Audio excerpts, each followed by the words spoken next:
Hello and welcome to another one of my recordings. Through this recording, I'm going to talk about the decision statement and the looping statements in Java. The syntax of an if statement essentially is pretty simple. You have the keyword if. Remember that in Java, Java is case sensitive, and most of Java statements are in lowercase.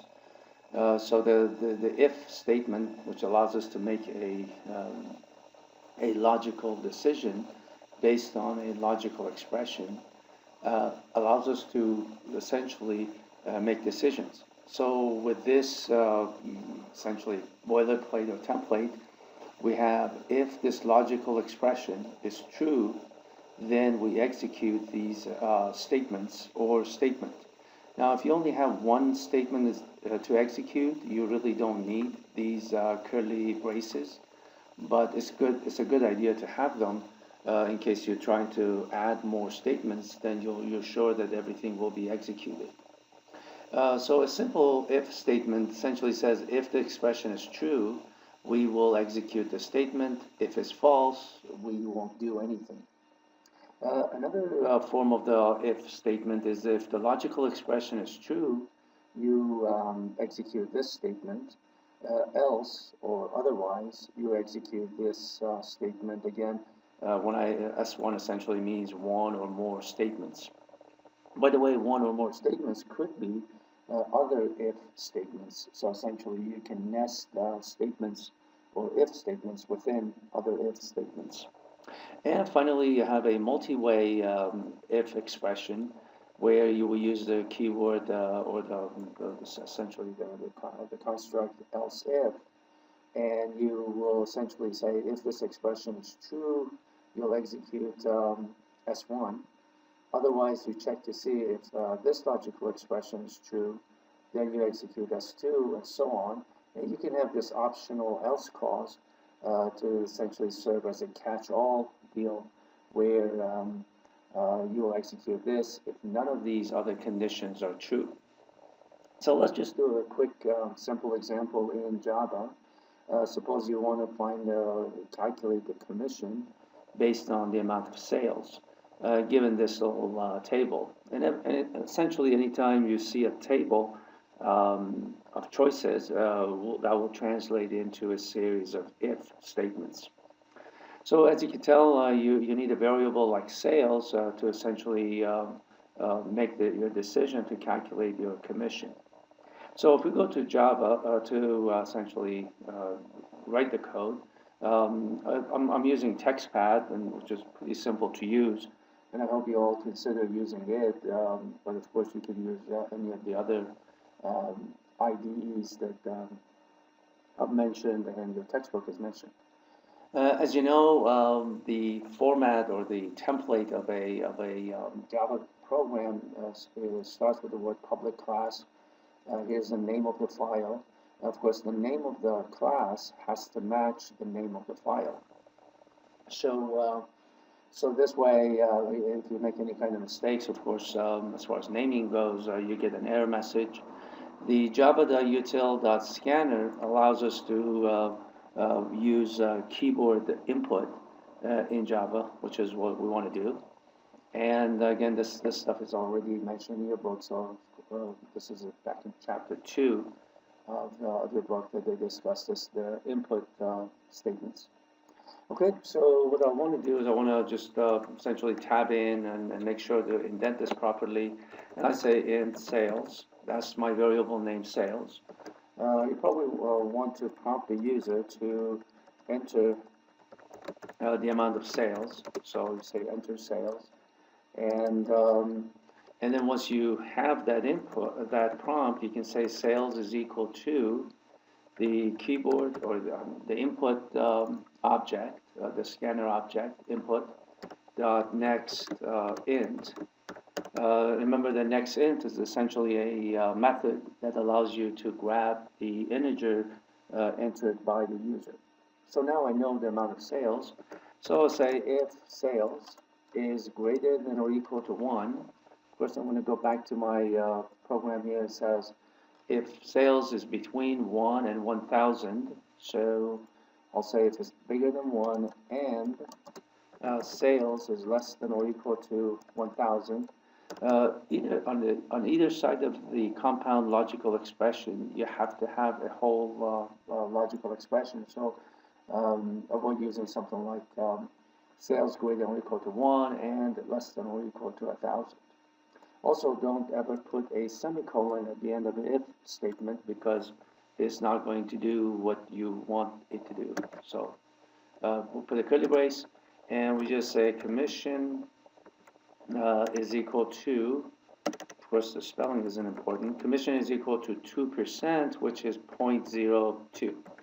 Now, as soon as I have this variable commission, I need to go up here and define it. So here's double commission. And that's it. So I've got this variable. And again, I'm putting braces even though I really don't need it.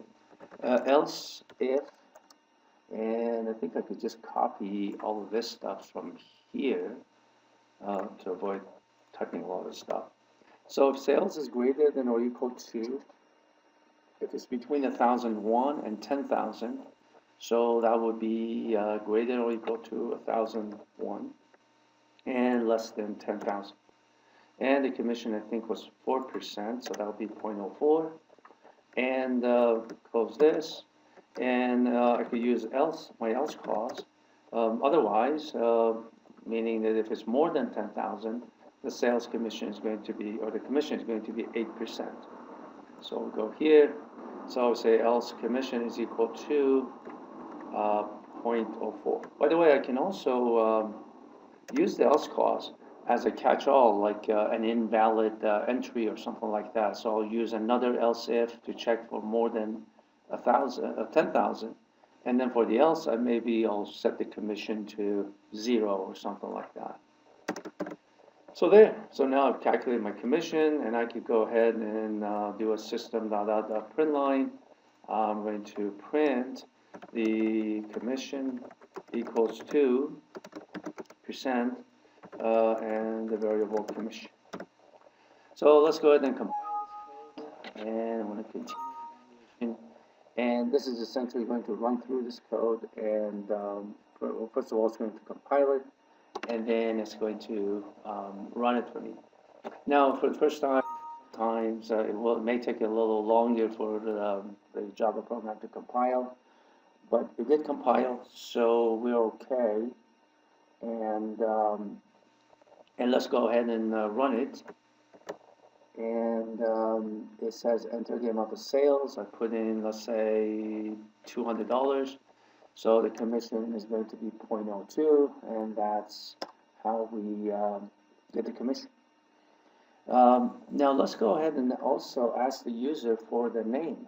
So if I wanted to do that, I'll go ahead, go here, and I'll do, well, maybe I'll, again, it doesn't matter where I put that, put my statements. Let's just do it here. After enter the sales, let's also ask the user for their name. So we'll do system.out.println, enter your name. So maybe we want to greet the user with a name, and we'll say name is equal to, and input dot next line, and now we have the user's name, and maybe we want to go ahead and print the user's name, and at least so you know what we entered. So say thank you, thanks, followed by the name.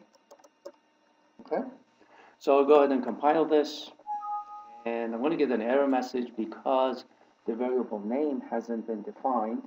And notice Java tells me that that's where the error is. So all I need to do is go at the beginning of the code, and by the way, I like to define all my variables at the beginning of the code. So I'll do string name like that, and that should work.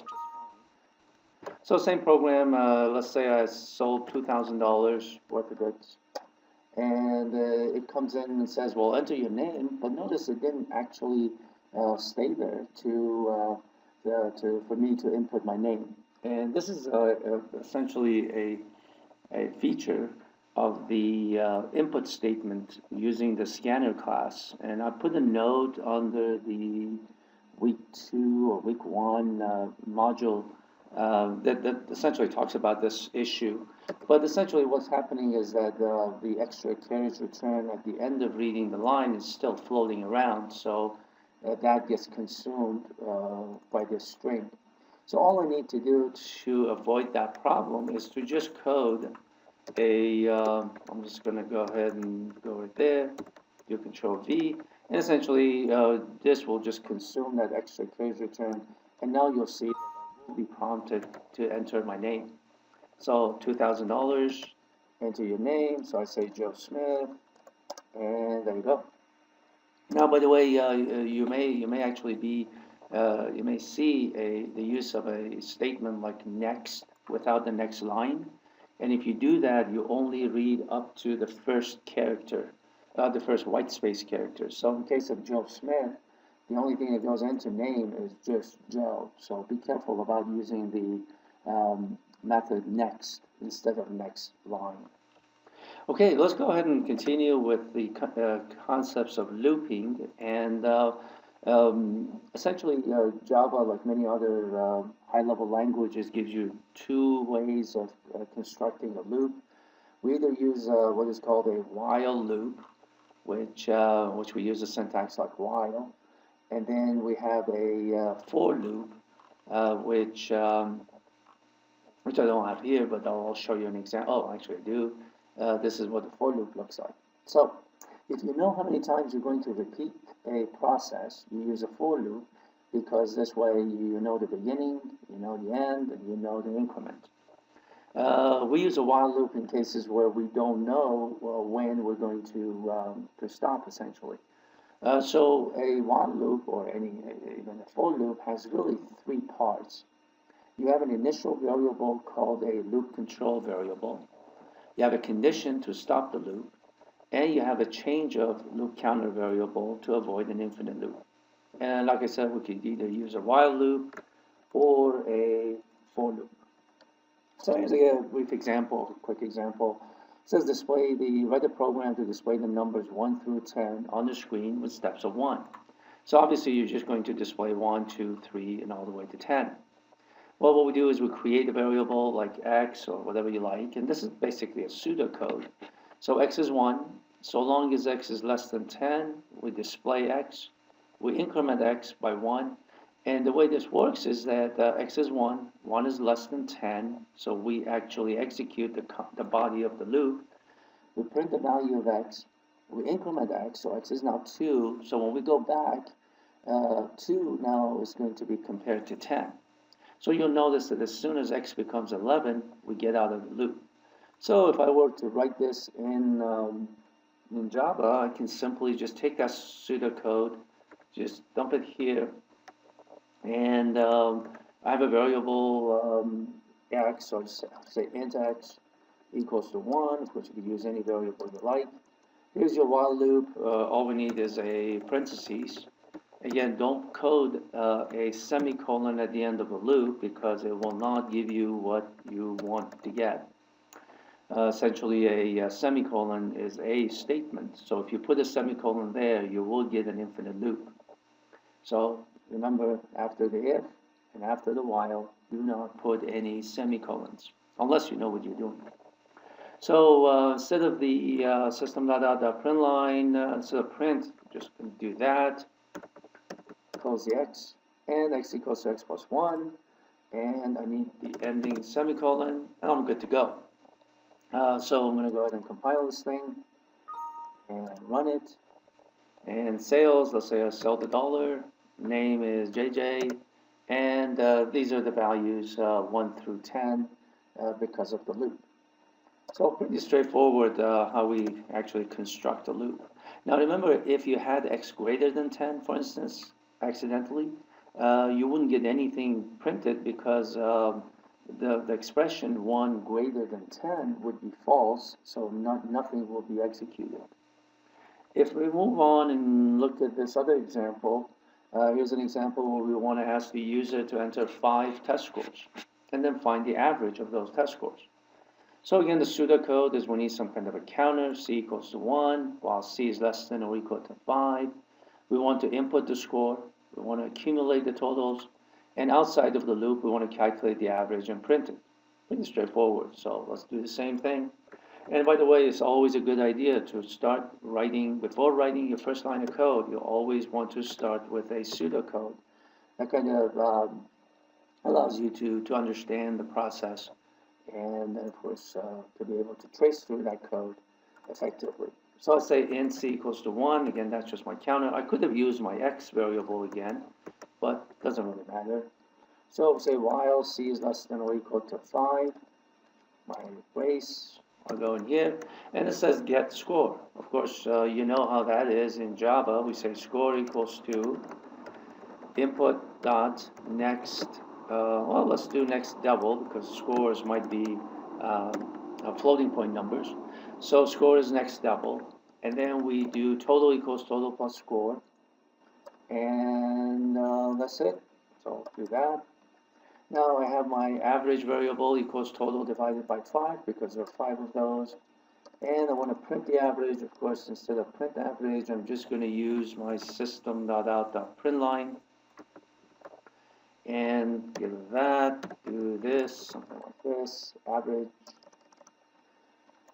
equals to plus avg, don't forget my semicolon. Now, of course, you know that you have to define the variable score and the variable total.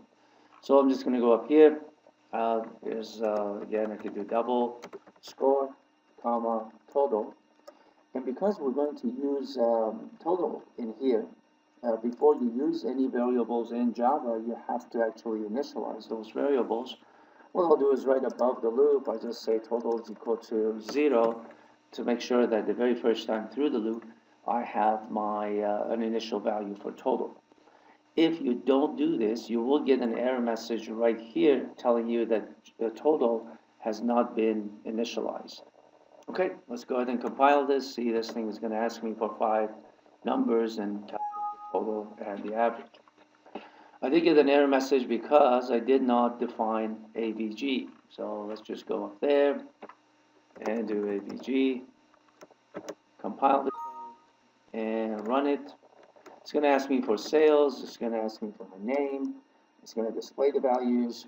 And then it looks like I didn't give it any prompts. So let's just put in a bunch of numbers. So it's a 12, 10, 1, 2, and 3, and 4, and 5, and 6. So it looks like something is happening here. See if we could debug this and see what's happening. It looks like it's almost an infinite loop of sort. Okay, so let's go back to the program. We know 1 through 10 was delivered or printed because of this for loop right here. Then we started as c is equal to 1, and we went through the loop. C is less than or equal to 5, and I know what happened right here because the variable c was never incremented. And because c was never incremented, 1 will always be less than or equal to 5, so we get an infinite loop. So what I need to do is go up here and just close this thing, because we know we're going to get an infinite loop. Go in here and type c is equal to c plus 1. And that should solve the problem. So we go back, we run it. Sales, let's say $1, name is JJ, get that. Now, let's say the test scores are 100, I don't know, 80, 90, 70, another 100, and looks like the average of these numbers is 88. And of course, if you don't trust it, you'll perform the calculation and see if you're doing the right calculation. By the way, this variable c is also keeping track of number of items that I have asked the user. So I could, instead of saying 5, I could really use c minus 1. Of course, the reason I'm using c minus 1 is by the time I get out of this loop, c is already equal to 6 because we exited the loop because 6 is not less than or equal to 5. So this is a quick way or a better way of using your variables. Okay, so I hope this makes, helps a little bit.